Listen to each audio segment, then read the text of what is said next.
대학교 다양한 학과를 톱봐보자. 안녕하세요. 진행을 맡은 권지혜입니다. 오늘은 건축학과와 건축공학과 두 학우분을 모시고 이야기 나눠보도록 하겠습니다. 안녕하세요. 안녕하세요. 두 분 자기소개 부탁드릴게요. 안녕하세요. 저는 건축학과 4학년 신현준입니다.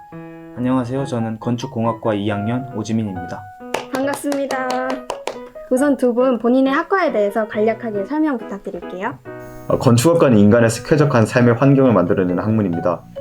작게는 가구에서부터 크게는 건물, 도시에 이르는 그런 다양한 환경들을 저희가 만들어내게 되는데요. 이를 위해 다양한 학문을 습득하고 그리고 창의적인 건축물을 만드는 방법을 배워가는 그런 학문입니다. 건축공학과는 설계된 도면을 실제 건축물로 옮기는 데 필요한 공학적 지식을 탐구하는 학문입니다. 그러기 위해서 건축 환경, 수도관 전기선과 같은 설비, 재료, 구조, 시공을 공부하며 건축의 생산 과정을 효율적으로 관리하도록 공부하고 있습니다. 건축학과와 건축공학과, 공이라는 한 글자로 차이가 갈리는 학과들인데요. 그렇다면 이 두 학과가 어떻게 다른 것인지 구체적으로 한번 이야기 나눠보도록 할게요.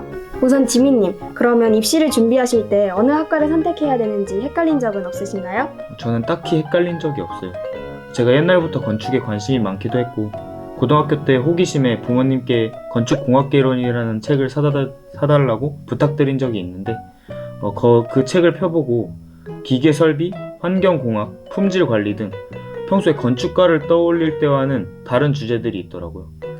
그 덕분에 건축학과와 건축공학과의 차이점을 알고 있었습니다. 역시 전공자는 남다르군요. 저는 비전공자라서 그런지 뭐가 다른지 잘 모르겠더라고요. 그래서 이에 대한 자세한 설명 현주님께서 해주실 수 있을까요? 건축학과는 건물뿐만 아니라 여러 공간들을 디자인하고 계획하는 학문입니다.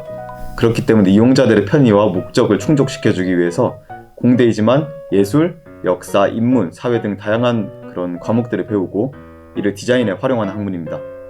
그리고 건축공학과의 경우에는 이러한 디자인들이 실제로 적용될 수 있는지 공학적으로 판단을 하고 구조를 살펴보며 재료를 정하는 등 조금 더 현실적인 부분에서 배워가는 학문입니다.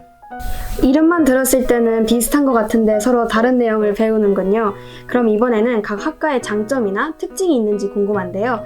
건축학과 현주님부터 말씀해주세요. 먼저 건축학과의 경우에는 5년제라는 것이 가장 큰 특징입니다. 세계 건축가 연맹과 건축교육 인증기구에서 체계적이고 전문적인 건축 교육을 위한 최소 기간이 5년인 것입니다. 이에 맞춰 우리나라도 KAAB라는 인증을 주어 이러한 인증을 통과한 학교에서 학위를 받아야 추후 건축사 자격증 시험을 볼 수 있는 자격을 얻게 됩니다. 조금 더 쉽게 말하자면 포괄적인 학문을 배우는 것이 건축인이만큼 체계적인 교육과정을 필요로 했고 이에 필요한 최소 교육기간이 5년인 것입니다. 그럼 건축학과는 5년이나 학교를 다녀야 된다는 소리인가요? 듣기만 해도 어질어질한데요. 그렇다면 건축공학과는 어떤가요? 건축공학과는 과 동아리가 활발히 운영되고 있다는 것이 가장 큰 특징인 것 같습니다.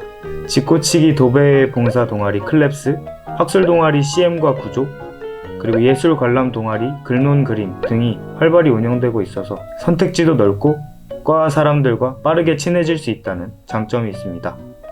그럼 혹시 지금 하고 있는 동아리가 있을까요? 저는 앞서 말씀드린 동아리들 중에서 클랩스와 세틀러를 하고 있는데요. 세틀러는 이번 학기에 회장을 맡게 되어서 회장으로서 활동을 하고 있습니다. 대단한데요? 너무 재밌을 것 같아요. 이번엔 졸업 후 진로에 대해서 여쭤볼게요. 건축학과는 졸업하게 되면 어떤 진로로 뻗어나가게 되나요? 건축학과는 기본적으로 건축 설계를 하기 위한 과정이지만 제가 본 선배들 중에서는 건축 설계를 계속 하시는 분은 절반 정도밖에 되지 않았습니다. 건축이라는 게 워낙 주체적으로 무언가를 만들고 그리고 발표하는 그런 과정들의 연속이기 때문에 건축이라는 틀만 벗게 되면 무엇이든지 할 수 있는 그런 사람이 됩니다. 예를 들어 영화나 패션과 같은 다양한 예술계로 진출하기도 하고 그리고 일반 회사나 건축 관련 공무원이 되기도 합니다. 건축공학과를 졸업하면 크게 구조, 재료, 시공, 설비, 환경의 5가지 분야로 나뉘어 일을 하게 됩니다. 저희가 진로를 이야기할 때 정확한 직업명을 얘기하기보다 일하게 될 직장을 위주로 얘기하게 되는데요. 건축 사업을 총괄적으로 관리하는 시행사, 그리고 그 과정에서 신탁사, 시공사, 설계사무소에서 일을 하기도 하고 공기업에서 일을 하는 경우도 많습니다. 마지막으로 두 분 앞으로 후배가 될 학생들에게 한마디씩 부탁드릴게요. 건축공학과 후배 여러분, 앞서 말씀드린 5가지 분야에 대해서 간단하게 알아보고 오시면 앞으로 공부하실 때나 진로 계획을 세우실 때 도움이 많이 될 거예요. 그리고 커리큘럼이 기초적인 부분부터 짜여져 있기 때문에 지금 전공이나 진로의 골머리를 앓기보다 주어진 수능과 면접 잘 준비하셔서 유종의 미 거두시길 바라겠습니다. 건축학과 후배 여러분, 건축학은 굉장히 매력적인 학문이지만 그만큼 힘든 점이 많습니다. 뚜렷한 정답이 존재하는 학문이 아니기 때문에 밤을 새는 일도 잦고 그렇다고 그게 좋은 결과물을 내지 못할 때가 많습니다. 그러나 그런 고통을 이겨내고 원하는 결과물을 만들어냈을 때 그 엄청난 행복감을 느낄 수 있습니다. 그렇기 때문에 후배님들은 많이 고민해보시고 신중하게 결정하시기를 바라겠습니다. 네, 오늘은 건축학과, 건축공학과 두 학우분들을 모시고 이야기 나눠봤는데요. 두 분 모두 좋은 말씀 감사합니다. 그럼 저희는 여기서 마무리하도록 할게요. 다 같이 오링쿠 외치고 끝낼게요. 하나, 둘, 셋. 오링쿠!